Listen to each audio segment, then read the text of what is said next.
Kevin, appreciate your time. I know you're busy. Just want to reach out and once again, thank you for all the trust. I know we've been working together, went and looked in the calendar and the system. It's actually been 6 years now. We've done 9 projects together. So I want to thank you for that, number one. But really, for the audience here, maybe if you can just explain a little bit about your company and what you do and who you service, that would be great.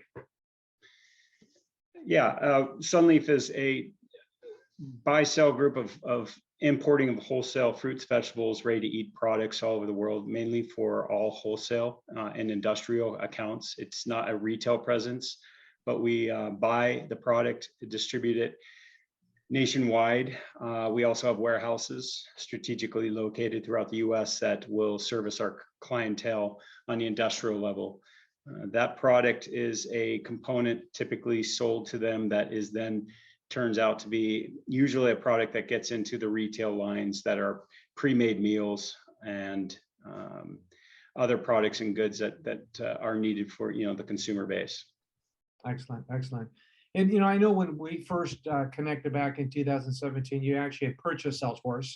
But prior to using Salesforce, how did your business function? I know it's looking back is always challenging, but like, what was a day in the life of your users basically before you had Salesforce? Well, the recalling of those days is one that I long to forget. But if you are trying to recant those memories, we will talk about how there were probably 3 or 4 different systems that we had.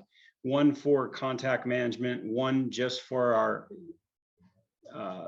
processing of purchase orders, sales orders, and buying, ERP.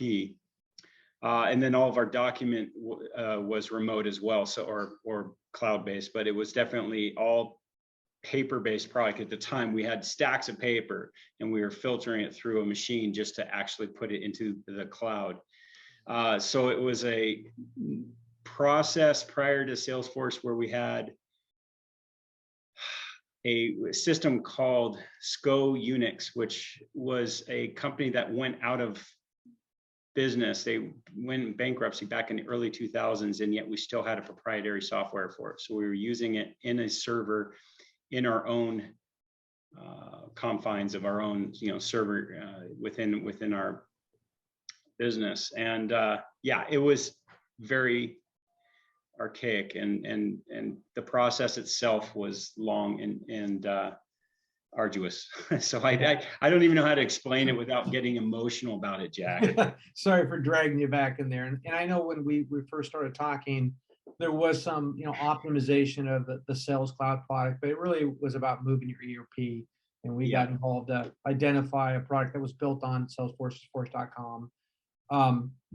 That's correct. The end result was to have Salesforce be the all-in-one for everything. And we did have Salesforce prior to Creo Group, but we had another third party that we were using, and that was just to build our contact management only. Outside of that, we still were using our old system at the time until you came on board and helped us integrate it with the Cent ERP to get that all into one with the APIs. Got it. So going through the experience and looking back, Kevin, what were some of the things that was beneficial working with Creo Group that stands out as far as helping that transformation of your business, basically? The first initial one, and this was really just being naive about it, was the fact that you were Pacific Standard Time local. I mean, just 1 hour away. And we always felt that the relationship had to be built with someone who was very close. And I've known at the beginning, you came in all the time and answered those pain points for us by actually coming into the office and visiting us. But as we got more and more comfortable, we were able to do a lot more via the Zoom meetings and calls. That answered the first pain point, but the second was just the communication between needs from a business perspective or a businessman or woman to try to convey that to a programmer. You were able to bridge that gap that I wasn't able to eloquently speak about. When I said this is what I wanted, it has to be redefined into someone who says, tell me this, building out that process and building out the code for it. Yeah. Creo Group was able to do that. So you were able to understand the pain points and then be able to bring it to light and put some actionable items to it.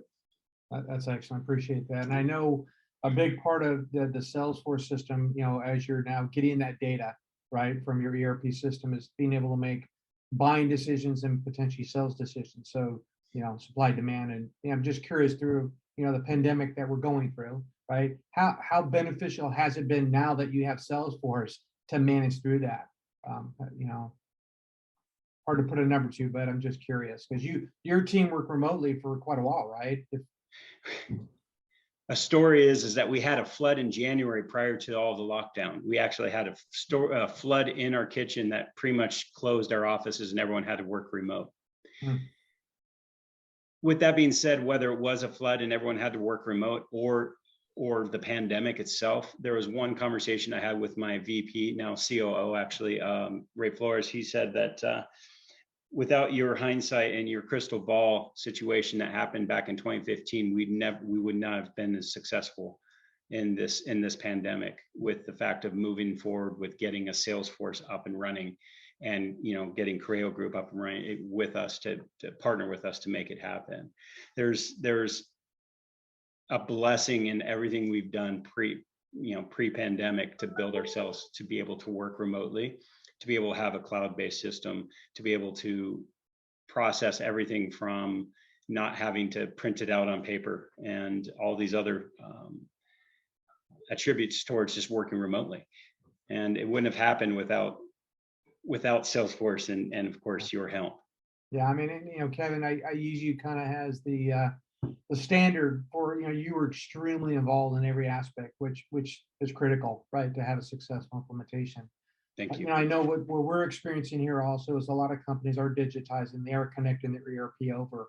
What insights would you give people that are maybe thinking about, leveraging a Salesforce and reinventing their tech stack basically to be more digital? What are the top 2 things that you think they need to think of when they're going on this journey? Because it's not an overnight thing, as you had said. It takes time to plan and execute and train to get the adoption working.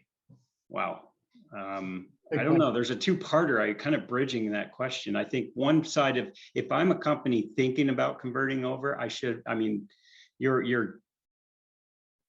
you're late, but you're still hope for you. That's all I could actually say, right? There's still hope. And I know there's a cost to it all, but if the intangibles, the ones that are like time saving, paper saving, maybe expense savings, if you start seeing all those little things that what we were doing pre-cloud-based versus now into it, there's just so much more in terms of quality of life savings and other things that you would just be baffled as to why you held on to the position you're at today. I had a second part to that I was a little fork in the road, kind of 2 thoughts at the same time. I went down that one, but I just say that, there is a lot of expense to building this out, and time. And I know I've aged very, very well in this process with gray beards, but let me just say that it was every day I look back and say I wouldn't have changed anything in terms of the process of making this happen, because I know as a company we would not have survived in the archaic system that we had prior to you guys, and with Ascent and with Salesforce. Excellent. Well, once again, Kevin, I want to thank you for your time. Thank you for your trust and letting us, get you there and continue to support you as required. So once again, thanks again. Yeah, Jack, no problem. Hey, I would just like to say, and this is there's people out there who always sell their professionalism as to what they can do and maybe overpromise and underdeliver. I never one time felt that you did that. I never one time felt that you were not in my corner or that you were representing somebody else. When we signed the paper and we agreed on this agreement to move forward together, you were always in my corner. And your team has been super professional from the very beginning. And I learned so much from you and from John, and and everyone else that I could not have wished for a better partner. And so I want to thank you very much for that.